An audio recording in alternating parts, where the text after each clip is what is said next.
I am going to show you how to structure and get a subject to deal under contract.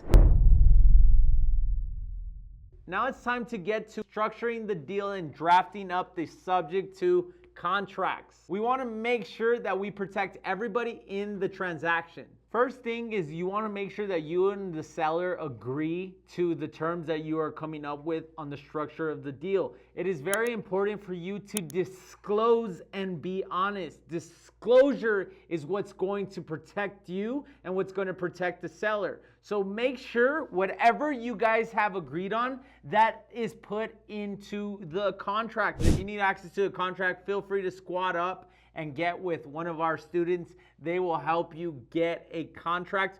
When discussing these terms with the seller, make sure that the seller is fully aware and understands how a subject to deal works and the potential of the due on sale clause being called. Transparency is key. You never want to rush the conversation. Next is you want to make sure that you draft a purchase agreement. In the purchase agreement, make sure everything is disclosed to whatever you and the seller have agreed on. In that purchase agreement, it is make sure that you CYA, cover your assets. Make sure that the seller signs off on this in the purchase agreement, that you are fully disclosing to them that you are taking over their current note, that it's going to remain in their name, and that you are buying this property subject to. The next thing that you also want to add to your purchase agreement is you want to add a power of attorney. Now, this could be a limited power of attorney, and the reason why is you want to make sure that you get access to their mortgage, where you're going to be able to make the payments. And in the case that you need access or you do an insurance claim, this is where that limited power of attorney allows you to call the insurance or call the bank and act on behalf of the seller. Once you get all this paperwork in order, now you can take this paperwork to the title company. Title company will then open up the file, make sure that the seller is the real seller, make sure they have the ability to sell the house.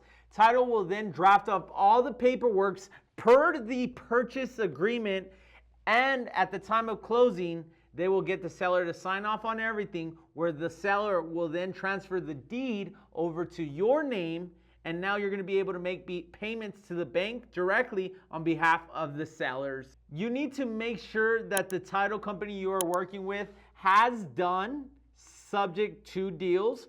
So it's important for you to vet out the title company. Make sure that they understand that you are purchasing the property subject to. This is going to allow you to make the process so much smoother, not only for yourself, but for the seller as well too. Because if you're buying subject to, they probably have a big problem on them.